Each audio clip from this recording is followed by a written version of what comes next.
Okay. Hello, everyone, and thanks for joining us once again in Transforming the World Through Reflections.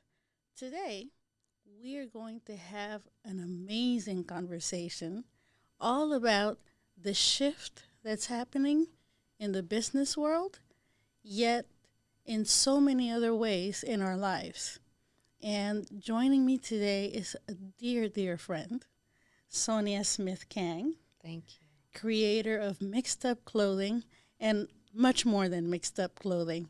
So I just want to welcome you. Thank you for being here. Thank you for having me. I can't wait to hear what's been happening. I watch, the different activities, the different projects you're involved with, and I think to myself, Sonia is busy, busy, but joyfully busy.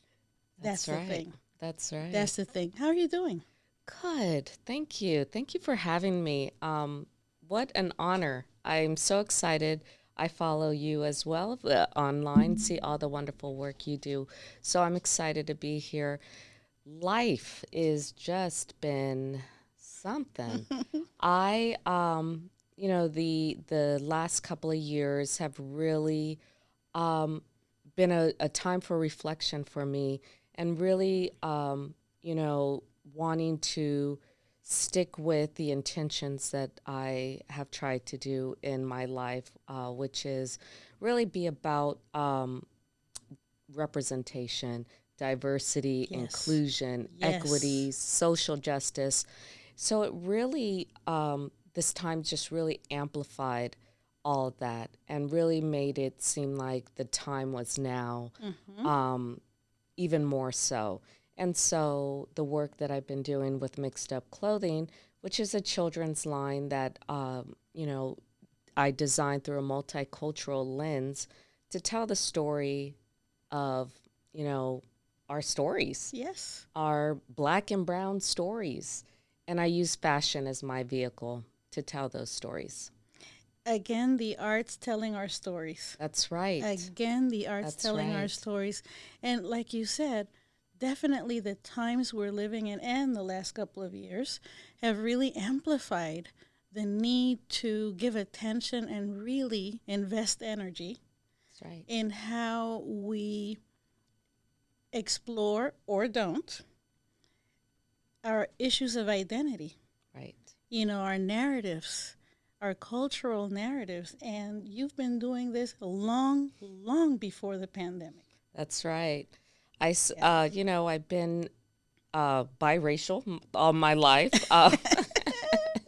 So yeah, I've been talking about it for a while. Uh-huh. I am. My father's African American. My mom is Mexican. I was born in Puerto Rico, and then my family moved to the island of Oahu, Hawaii, and so I feel like that I am this poster child of, multiculturalism Yes. and have always been talking about it. I actually went to school to be a registered nurse, and I was the multicultural nurse in the unit there. And I really enjoyed finding that intersection between culture and health. And Yes. so, I,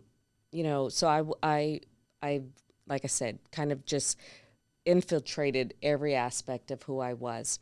And then I started having children. I met my husband, who's Korean. So we, diversified even Some more. more. And we're having these little mixies. And I would sew clothes for them because, I didn't see in the fashion space, in retail, the intentionality that I was trying to bring to my children. I was trying to raise them in a home that reflected an accurate reflection of who we were. Yes. So that meant artwork that came into the house. It meant books that came into the house. They were going to have black and brown characters that looked like them, that told their stories. So one of the things that I, found that was missing was, the clothes that they wore. We had traditional outfits. You know, growing up, there was ballet folklorico. Yes. So we had that. And then for the Korean culture, my children had a hanbok, which is this beautiful garment that they wore on their 100th day of life, on their tol or birthdays. Yes. So I would look and I would see my husband and all of the pride when the kids wore this. And so I was like, what if there was something that I can do to instill this sense of pride in an everyday kind of, way. So I started sourcing fabric from around the world. And I would turn them into little bloomers, little dresses, little shorts, whatever it was. Yes. And then people would be like, what is that fabric? And I would say, oh, that's Ankara, and, it's from here. Or this is, dashiki print, or this is, whatever it was. Yes. And then they'd start talking about their culture. And I was like, look at that. Yes. There is something there that I want to explore. I want to talk about it.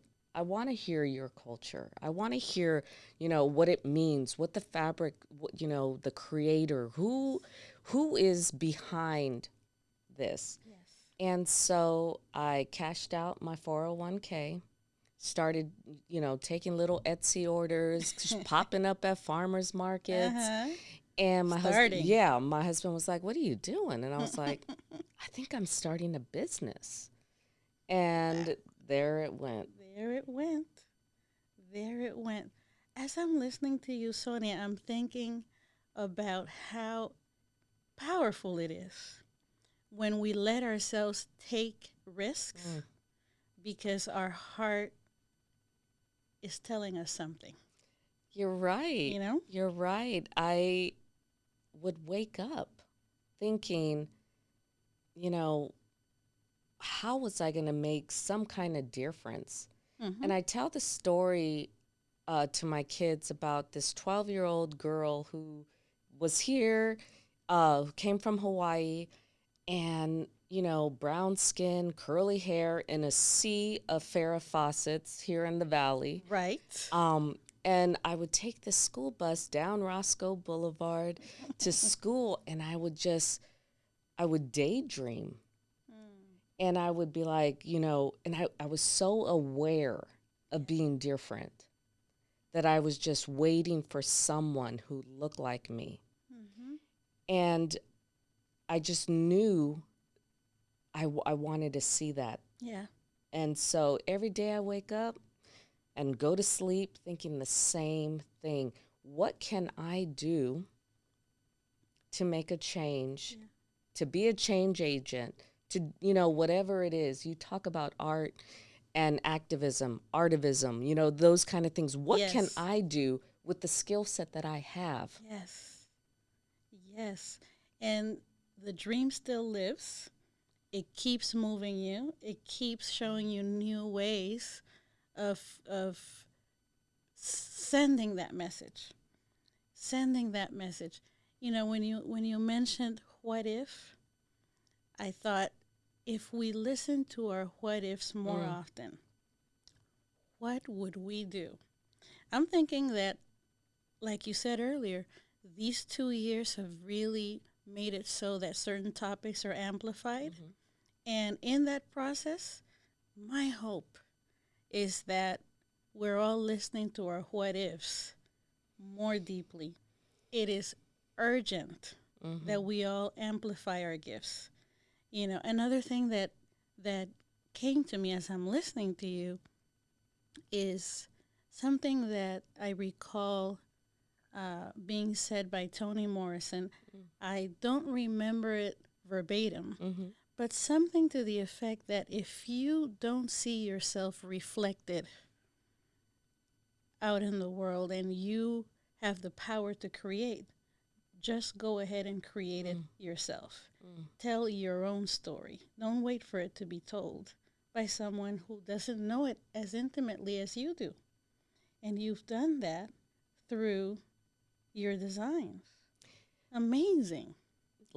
This is why I'm here today. I needed to hear that because when you're talking about your what ifs, And then we talk about, you know, what drives you, what wakes you, you know, what you think about when you wake up, think about when you go to sleep. Sometimes the what if is, what if I fail? What if I lose money? What if I, you know, and so when you have the drive and you have that inside of you, that fire in your belly type of thing, that's what one of the things for me that helps when I do have those what ifs that might be off to the side that say, well, what if it goes well? You know, what if this is, you know, so you have to, I have to challenge myself. Sometimes the what ifs can be that negative voice from, you know, the years of, you know, my life experience, right?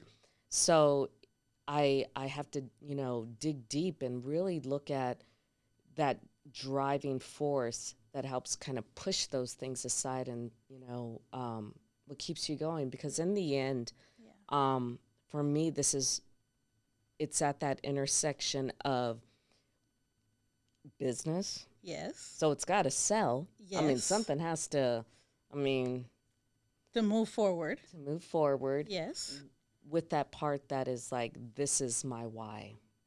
And so, so thank you for bringing that up. It's really powerful.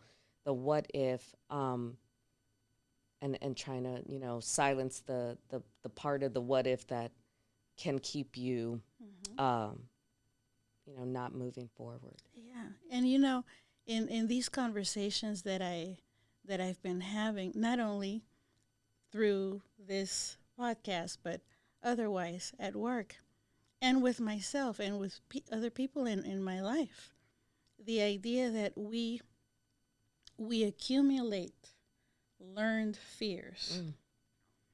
And to your point about the what if that wants to pull us back, thankfully, there are other what ifs that can keep us moving forward. And so fear may not go away. It may not.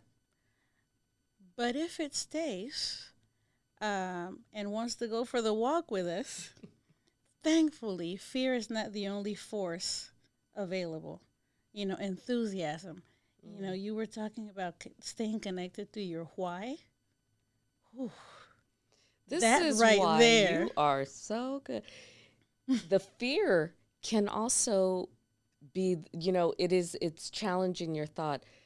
If I fear not making money or being successful, the part of the fear that's even greater is not trying to make a change, of keeping things, you know, where we don't see ourselves, where we don't, that fear is greater than my, you know, all the other stuff.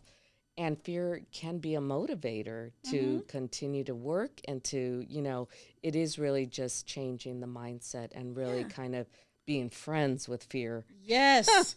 Talking to your fear, you know, letting your enthusiasm, your excitement, you know, that dream that you were talking about that just lives in there and moves you, let that talk to the fear, because the fear doesn't have as much information as our enthusiasm. You know? Yes, there's a lot of talking that happens in this head, and so I'm with you. I mean, I have found myself taking risks in areas that I had never even considered, such as this. But the why kept me moving, and I thought to myself, well, the teachers will show up. The teachers will show up so that this can unfold, because I feel that it needs to. Just as you said, well, you know, let me cash out this 401k, and nursing was good. You know, let me nurse in another way. You know? Where's my pen and paper? I need, that is it. And I do. Ooh, I'm able to bring the nursing part of me. So, you know, my mom and my family were just like, she's gonna what? But nursing is just, I mean, it's stability. It's stable. Yes. What are you doing? Where are you going? What are you doing? What are you doing? And entrepreneurship is you know, it was it was something that my mom's parents, my grandparents, they were entrepreneurs, and they opened up a restaurant and here in the valley, and so I did get to see some of that.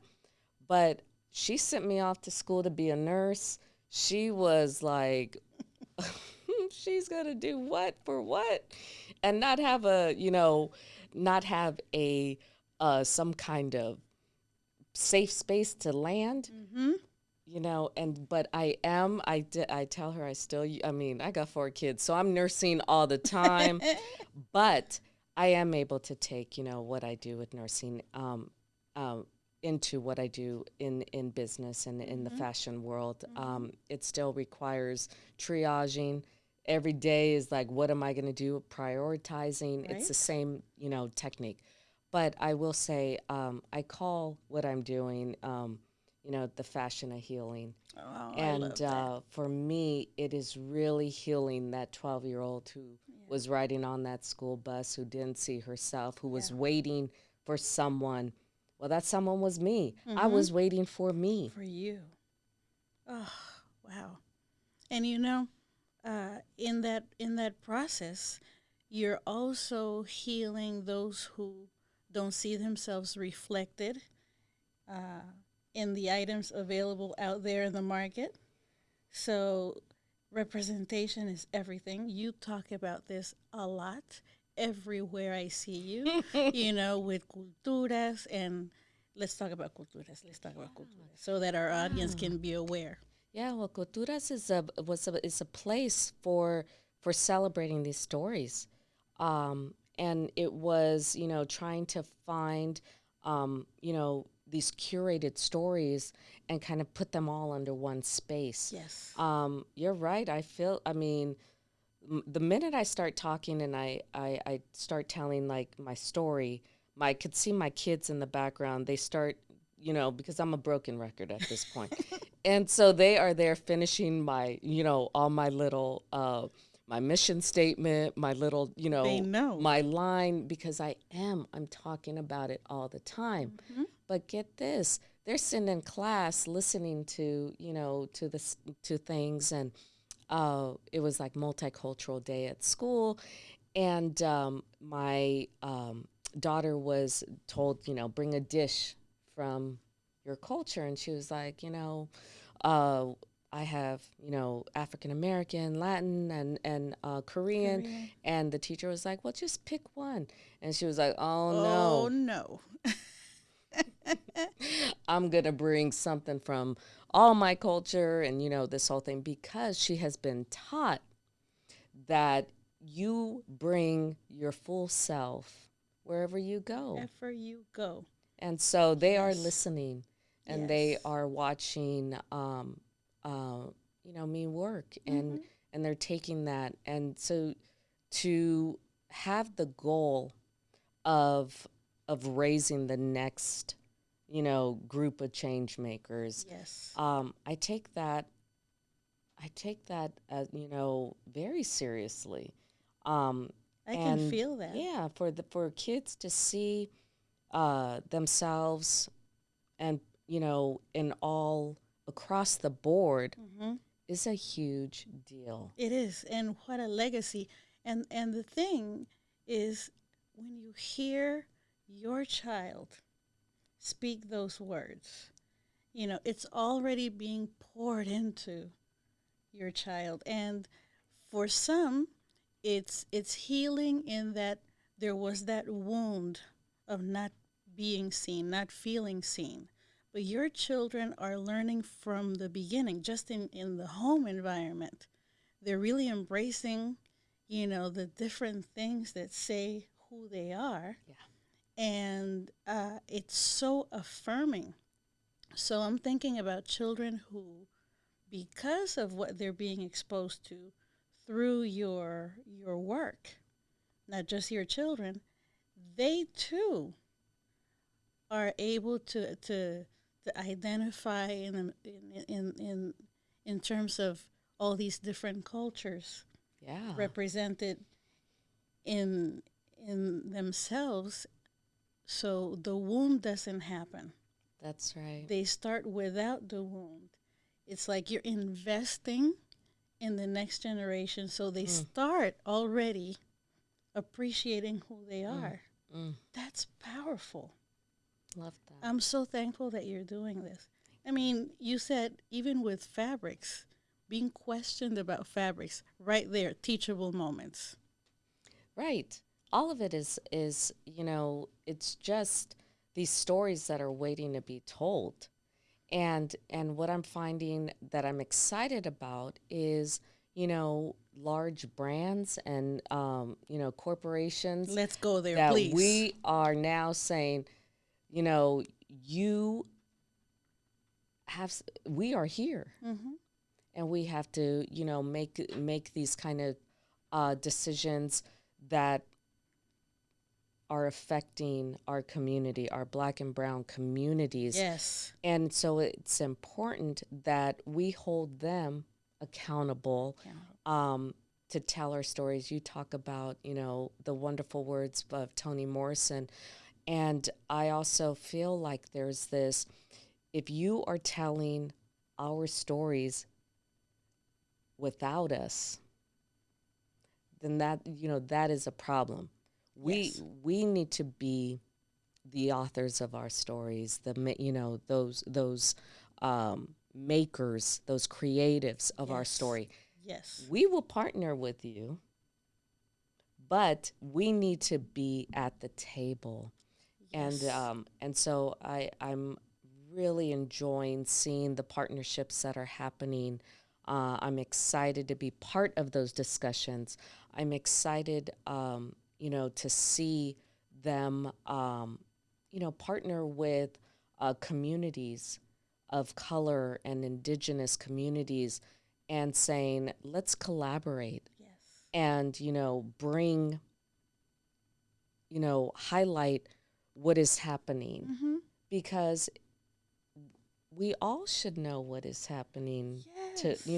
It's not just for us, and I say us in the Black and brown community, but we should all be knowing about each other's culture and understanding our history. It's just we share this world with just such amazing stories and cultures. It's important to know about it. It is. There is such richness in letting ourselves know not only about our stories, but other stories. Let these stories mingle. Let them mingle. And let's, allow that mingling to move us all forward stronger. Love it. Right? I mean, this division is some foolishness. That's right. It's some foolishness. We stand so much to gain, all of us. Yeah.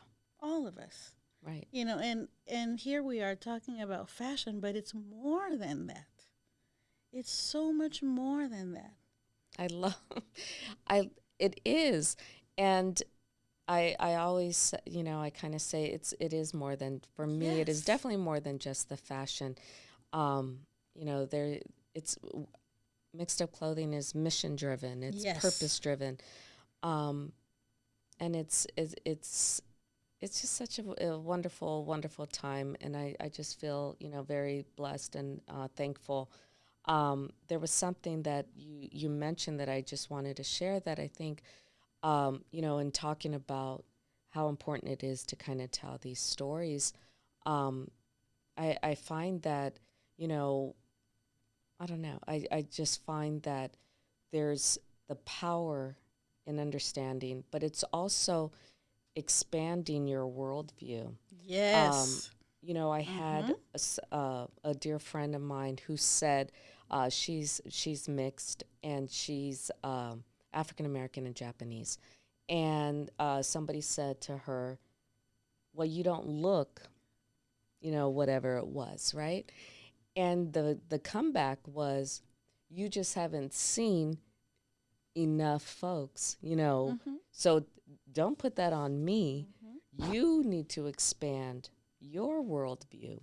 And I think when I step back and I think about that, the more folks that we have access to and the more folks we learn about, you start to say, I get to challenge what it means to be on the Latina, diaspora, that there are Afro-Latinas and, Here I am.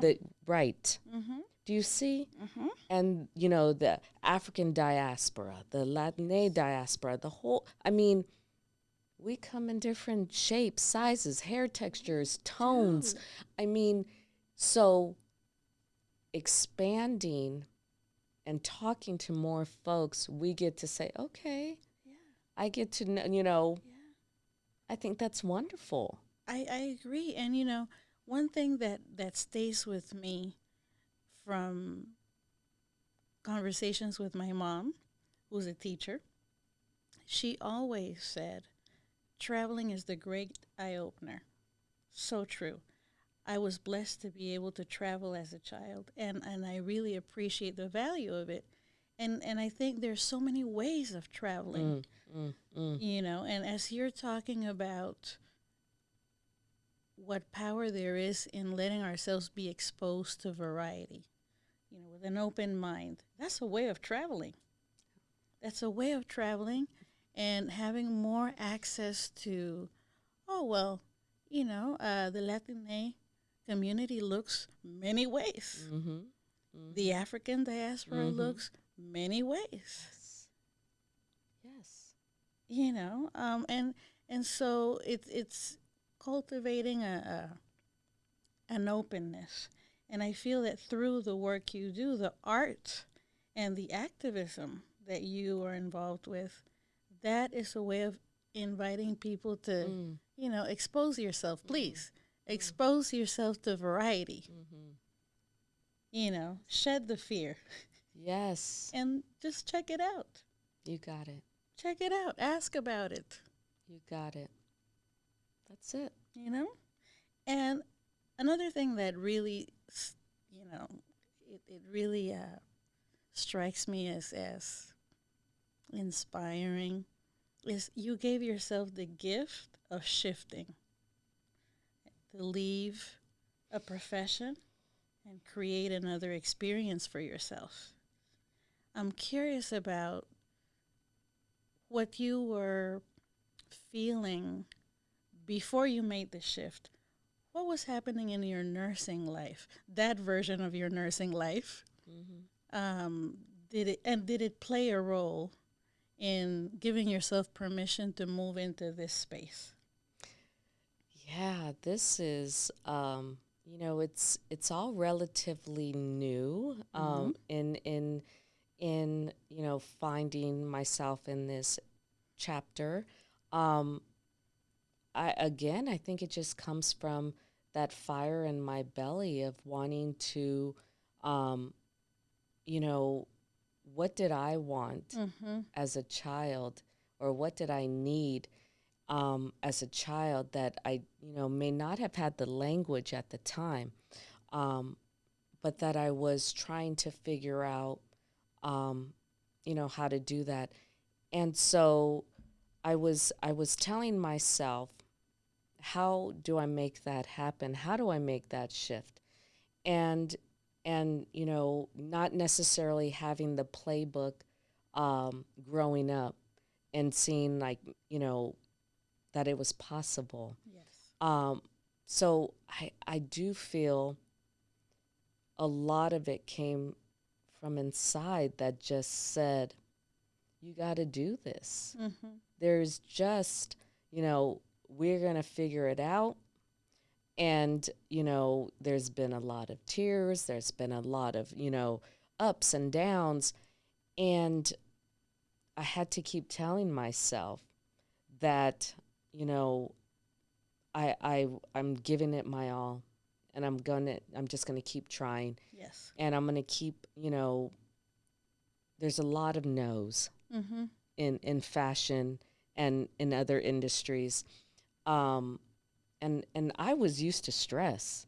Like I could start an IV while, eating a sandwich, or, do CPR with my eyes closed, this whole Yes. thing. Yes. But starting a business, like, that's a whole another level of stress. Yes. And so I just asked a lot of questions. And I found folks like you and our group that is able to bounce those kind of questions off of, and that can understand, Yes. that we may not have seen all of it growing up, or had those kind of experiences, but we can together try and figure out, even if it's in different industries. Yes. It's just saying, having someone to kind of bounce those ideas off of. And I think that's why I'm so honored to be amongst this group of folks in our community that just kind of say, I may use art or education or health and wellness or fashion, whatever it is, as my medium. Yes. But, here's how we all come together. Come be on my show. Come, talk on, do an opening on at my book reading or whatever it is. Yes. Because together, these are the stories and that need to be told, and in different, the ways we express that. And so it's really kind of tapping into, our networks, and kind of getting those questions and support that I didn't always have. Yes. Yes. As you watched during the pandemic, especially the earlier part of it, when so much devastation was happening in the hospitals,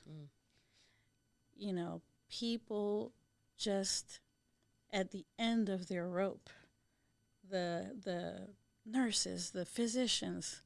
I mean, that was an incredibly stressful time. And I'm wondering what thoughts came up for you thinking about your former colleagues. Yeah. Especially those that were just expressing the level of stress like they were drowning. Yeah. I can't stop thinking about this physician that committed suicide, burnt out in the midst of that extremely difficult time. Yeah. What are your thoughts on that? Yeah, well, my husband is frontline. He's a physician, and he. So I saw it. I got to see it firsthand, and my heart went out to all the folks who were struggling and working through it and going through it. And you talk about, I think the theme is going to be intersectionality so I was able to meld my skill set as an RN with my fashion and design. And I had been sewing since 7th grade. And so I was able to, I had worn masks in the hospital, of course, as an RN. And so I was able to meld those two things and started making fabric face masks, one of the first businesses here in Los Angeles to make the quick pivot. I knew I had fabric. I just went for it. And knowing that PPEs were at a shortage and hearing the call out to help support, what could I do again as an individual? It's again just asking that same question. Yeah. What can I do? What can I do? What if? What and if? You consistently hear the call to action. How can my gifts be of service? That's right. And so you connected to, your former colleagues in that way. That's right. I thought about this also as something to consult about with you, because during that time when so many of the health professionals were burning out, for many it was an eye-opener to the what ifs. What if I engage in a different profession, such as you did through another call. You know, what if I did that? What would it take for me to do that? Because I am so exhausted, and or I'm discovering that I've come to the end of the road with this profession and I want to create something else for myself, all prompted by the exhaustion in the pandemic. What are your thoughts on that?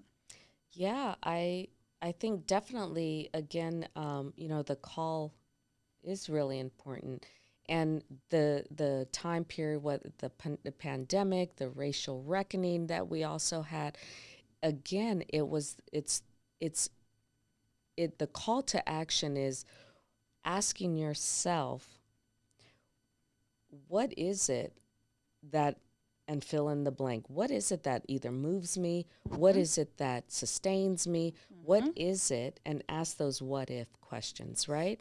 And so during this time, it's really, I guess, maybe people are waking up and saying, you know what? Maybe I don't need to overstress my kids with all these activities. Maybe I don't need to have the cleanest house, or whatever it is. Maybe my time would be better spent here or doing this, taking a leap of faith and starting that business that I've always wanted to start, because our time here is precious. Yes. And so waiting for tomorrow, as we've seen during this pandemic, during this, our racial reckoning, is our time here is limited and can change. And we can't wait. Right. And so I think that for me has definitely been a motivator. The same way that you have a business plan, my family has a family plan. And we talked about, what is it as a family that we prioritize? Yes. And it's our togetherness.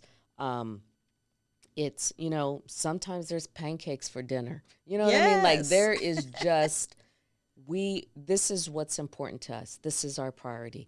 And so everything else kind of we've learned during this time this is where our focus is going to be. Yeah. And I think folks are coming to that, even in taking that and applying it to different parts of themselves, whether it's as a parent, it's as a friend, it's as a tia or a Nina, or as, or as a business owner, whatever it is. This is the time. This is the time. And this line of thinking can be so supportive even to the people who did not decide to leave a profession as exhausted as they were, to the point of burnout even, but to pause long enough to reevaluate priorities and what they were willing to do in order to be focused on those priorities, remaining in the profession that they were carrying out at the time. And so that's true for your former colleagues, and really all of us, if we just give ourselves the chance to pause and click refresh, recalibrate. Am I investing my energy, or am I wasting it, just spending it off? So it's really, really interesting to hear you talk about the family plan. The family plan. I mean, your children are getting these powerful life skills, to move into adulthood with a practice of, let me reflect on this for a moment. Let me reorganize. That's awesome. Thank you. Awesome. And it was also, we talk a lot about the last couple of years, but it's also, been one of their big teachers, right? And how having to, school's going to be on Zoom to, whatever it was.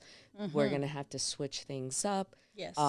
And so, that resiliency and, but it's also, I brought them in to what the work, I mean, they come with me. We're like this little, True. troop. Yes, a little troop that just rolls together. And so my older kids were sewing. They were putting labels on our masks. Look at They that. were, the other part of giving back to the masks weren't only for the healthcare providers. For me, it's really trying to serve an underserved community, whether it's Yes. the unhoused, the underinsured. So it was making sure that I found folks and organizations and nonprofits that had the community there so that I can donate some of the masks to Yes. as well. So Yes. my kids have been part of that. Mm-hmm. I want them to, be thankful for what they have, and also to understand that this is a community, effort. It's a group Yes. effort. Yes. Like, we need to look out for and speak up for those who may not have a voice. Yeah. And so the life lesson continues. Yes. Oh, hi, Sonia. So many gems. So many gems. I am so thankful that we're inviting all our listeners to reflect on these things that can hopefully continue to shift the way we all move in the world. This pandemic, as intensely painful as it's been, has brought so many gifts. If we're willing to pause and catch perspective, you've shared so many.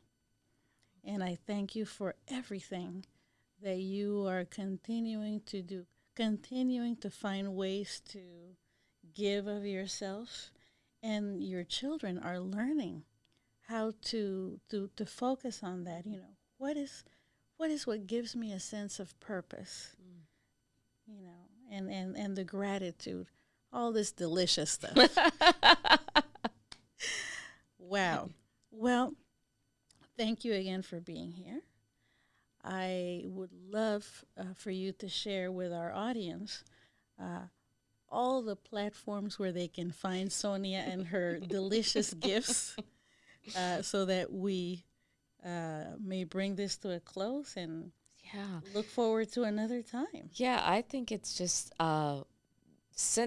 follow us on social media. Our handle is Mixed Up Clothing. I am Sonia Smith-Kang. You could find me there. Shoot me an email. My lines are open.